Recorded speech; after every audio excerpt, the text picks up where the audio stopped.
একসময় চিত্রা নদীর পাড়ে গড়ে উঠেছিল নড়াইলের সিংগাসোলপুর বাজার। লোহা দিয়ে বিভিন্ন জিনিসপত্র তৈরি করে জীবিকা চালান এ জনপদের বেশ কিছু পরিবার। তাদের তৈরি জিনিসের খ্যাতি রয়েছে দেশের বেশ কয়েকটি জেলায়। এমন একজন কারিগর সোলপুর গ্রামের অলোক কর্মকার। ঈদকে ঘিরে বেড়েছে তার ব্যস্ততা। চাহিদা বাড়ায় তৈরি করছেন ছুরি, চাপাতি, বটির মতো গৃহস্থালী জিনিস। এখান থেকে তৈরি হয়ে বিভিন্ন জেলায় চলে যায়।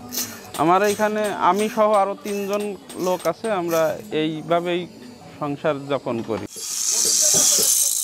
শুধু অলোক কর্মকার নয়, জেলার 5 শতাধিক কামারশালায় লোহা পেটানোর শব্দ আর হাপরের টানে 2000 শ্রমিক ও কারিগরের কর্মযজ্ঞ চলছে দিনরাত। ঈদকে সামনে রেখে স্বাভাবিক সময়ের তুলনায় বেড়েছে কাজের চাপ, তাই ক্লান্তিহীন কাজ করছেন কামাররা।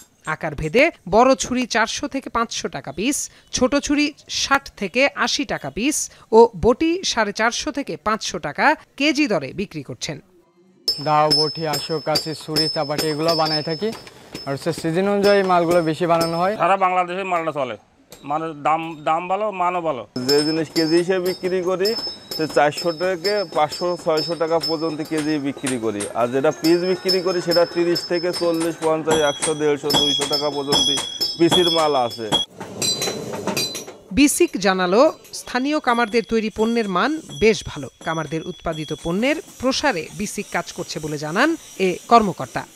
কুরবানির সময় তাদের ব্যস্ততা আরও বেড়ে যায় এবং তারা যে পণ্যগুলো তৈরি করে থাকে তাদের এই পণ্যটা নড়াইল জেলা ছাড়িয়ে যশোর, খুলনা, মাগুরা, ফরিদপুর সহ সারা বাংলাদেশে যায়।